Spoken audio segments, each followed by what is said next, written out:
This is Michael Clara. Welcome to my blog, Local School Boards Can Make a Difference, at michaelclara.com.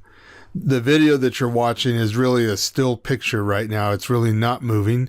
I started off doing a video at Horizonte Instruction and Training Center this morning, but it was too windy, so I had to do a different kind of setup.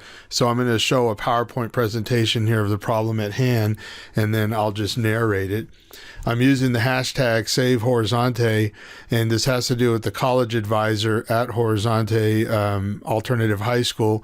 What I'm going to explain here is so bizarre, you're going to think I'm making it up, but let me go ahead and be an eyewitness to the literally just the stupidity that's going on in public education, and more specifically in the Salt Lake City School District.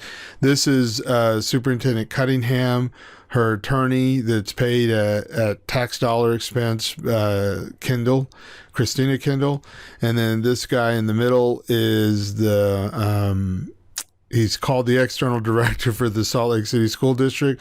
And then next to him is Heather Bennett, who's a board president. And then you have the business administrator for the school district. And what happened was a couple of weeks ago, I was advised that the college advisor for Horizonte Alternative High School, which is Kimball Young, was fired. He was working as a contractor for the last 3 years for the district, and they terminated. It was the business administrator terminated his contract. And when I asked why, here's an email exchange between me and Superintendent Cunningham, who was and she was recently appointed by the board in July, that we have an alternative high school here, have an extremely successful program going on with a college advisor there, and they fire him.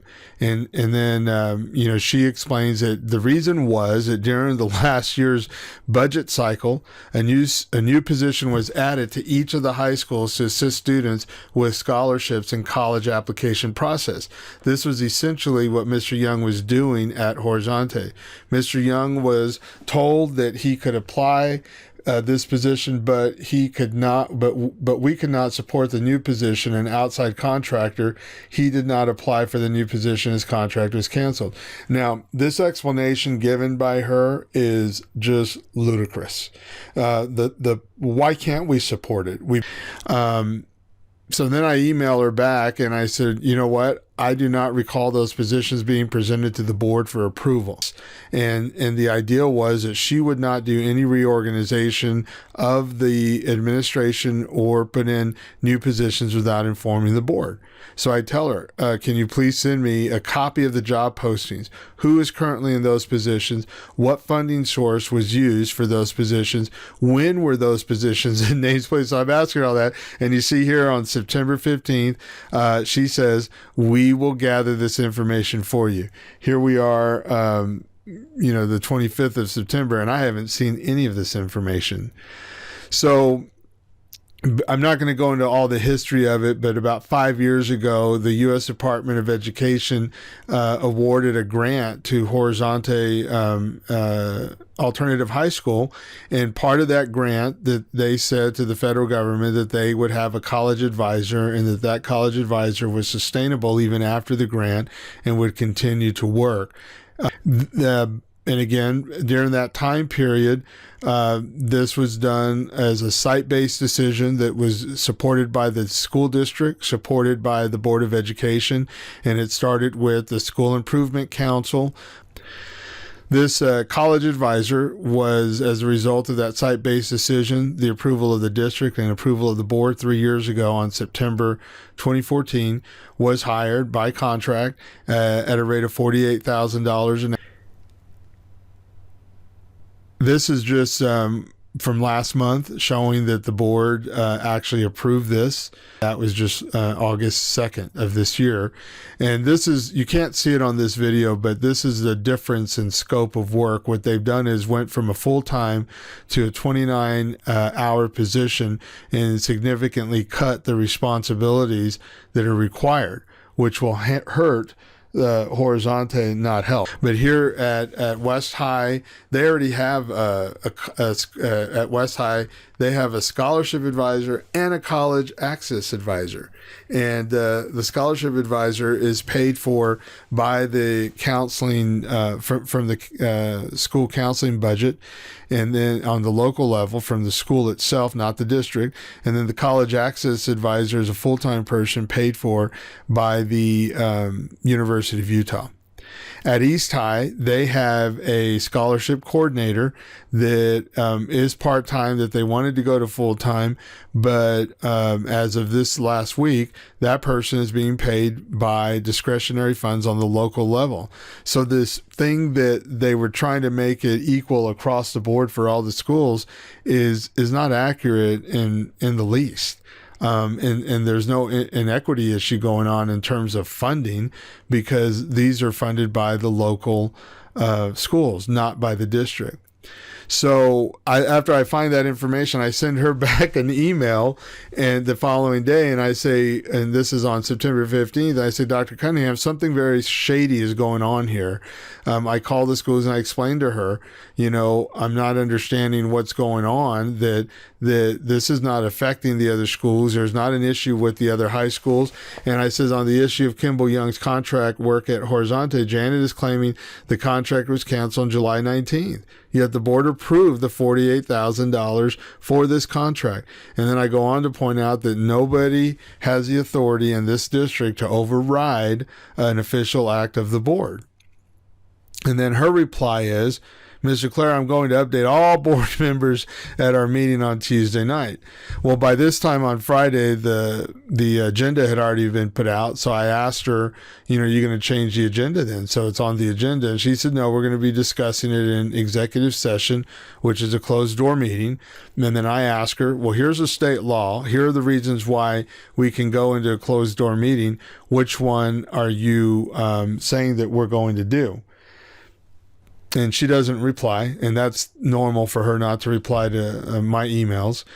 Then later on that day, I sent Mr. Young an apology letter, and I wasn't apologizing for the actions of the district, but just as a member of the Board of Education, I was sorry. I wanted to express that I was sorry that they were treating him in this manner. And I'm concerned, that this is going to affect the kids in my neighborhood by not having that college advisor in place.